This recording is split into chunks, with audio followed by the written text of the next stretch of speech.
Évangile selon Marc, chapitre 9. Il leur dit encore, « Je vous le dis en vérité, quelques-uns de ceux qui sont ici ne mourront point, qu'ils n'aient vu le royaume de Dieu venir avec puissance. »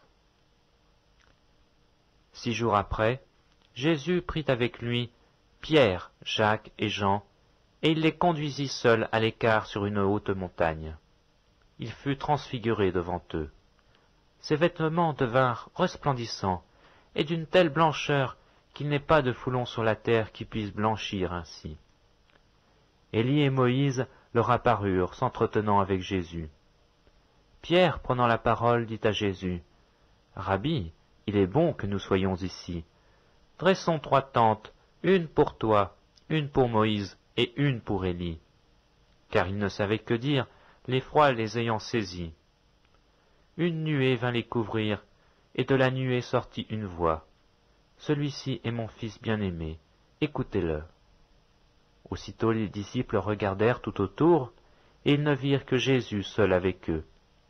Comme ils descendaient de la montagne, Jésus leur recommanda de ne dire à personne ce qu'ils avaient vu, jusqu'à ce que le Fils de l'homme fût ressuscité des morts. Ils retinrent cette parole, se demandant entre eux ce que c'est de ressusciter entre les morts. Les disciples lui firent cette question. « Pourquoi les scribes disent-ils qu'il faut qu'Élie vienne premièrement ?» Il leur répondit, « Élie viendra premièrement, et rétablira toutes choses. Et pourquoi est-il écrit du Fils de l'homme qu'il doit souffrir beaucoup et être méprisé? Mais je vous dis qu'Élie est venu, et qu'ils l'ont traité comme ils l'ont voulu, selon qu'il est écrit de lui. » Lorsqu'ils furent arrivés près des disciples, ils virent autour d'eux une grande foule, et des scribes qui discutaient avec eux. Dès que la foule vit Jésus, elle fut surprise, et on accourut pour le saluer. Il leur demanda, « Sur quoi discutez-vous avec eux ?» Et un homme de la foule lui répondit, « Maître, j'ai amené auprès de toi mon fils, qui est possédé d'un esprit muet. En quelque lieu qu'il le saisisse, il le jette par terre, l'enfant écume, grince des dents et devient tout raide. J'ai prié tes disciples de chasser l'esprit, et ils n'ont pas pu. » Race incrédule, leur dit Jésus, jusqu'à quand serai-je avec vous? Jusqu'à quand vous supporterai-je? Amenez-le-moi. On le lui amena. Et aussitôt que l'enfant vit Jésus, l'esprit l'agita avec violence, il tomba par terre et se roulait en écumant.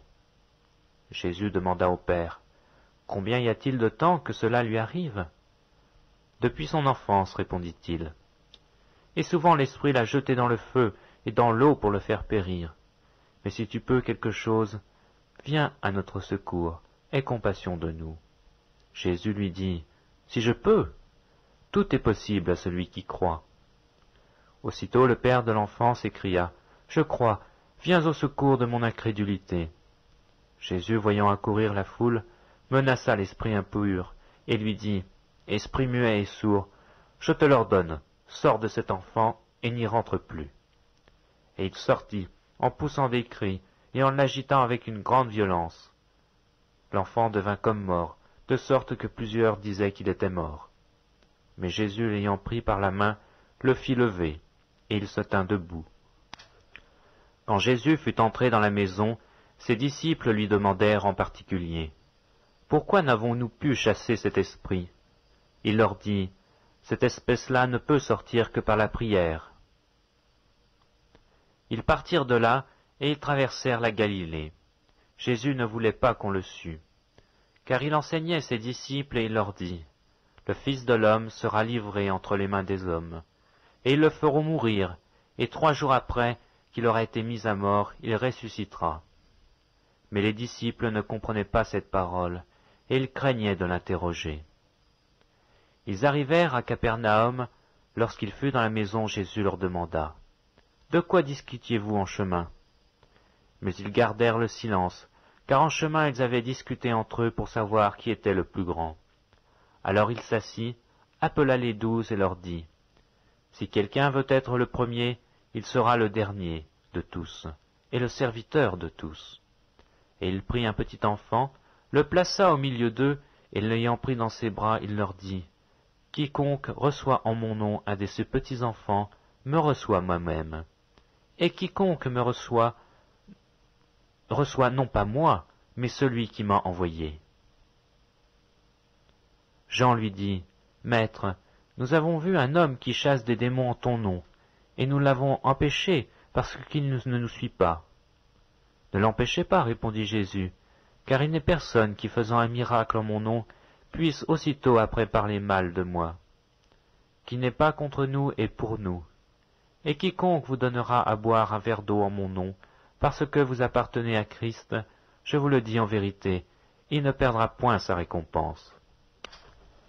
Mais si quelqu'un scandalisait un de ces petits qui croient, il vaudrait mieux pour lui qu'on lui mît au cou une grosse meule de moulin et qu'on le jetât dans la mer. Si ta main est pour toi une occasion de chute, coupe-la. Mieux vaut pour toi entrer manchot dans la vie que d'avoir les deux mains et d'aller dans la géhenne, dans le feu qui ne s'éteint point. Si ton pied est pour toi une occasion de chute, coupe-le. Mieux vaut pour toi entrer boiteux dans la vie que d'avoir les deux pieds et d'être jeté dans la géhenne, dans le feu qui ne s'éteint point. Et si ton œil est pour toi une occasion de chute, arrache-le. Mieux vaut pour toi entrer dans le royaume de Dieu, n'ayant qu'un œil, que d'avoir deux yeux et d'être jeté dans la géhenne, où leur ver ne meurt point et où le feu ne s'éteint point. Car tout homme sera salé de feu. Le sel est une bonne chose, mais si le sel devient sans saveur, avec quoi l'assaisonnerez-vous? Ayez du sel en vous-même, et soyez en paix les uns avec les autres.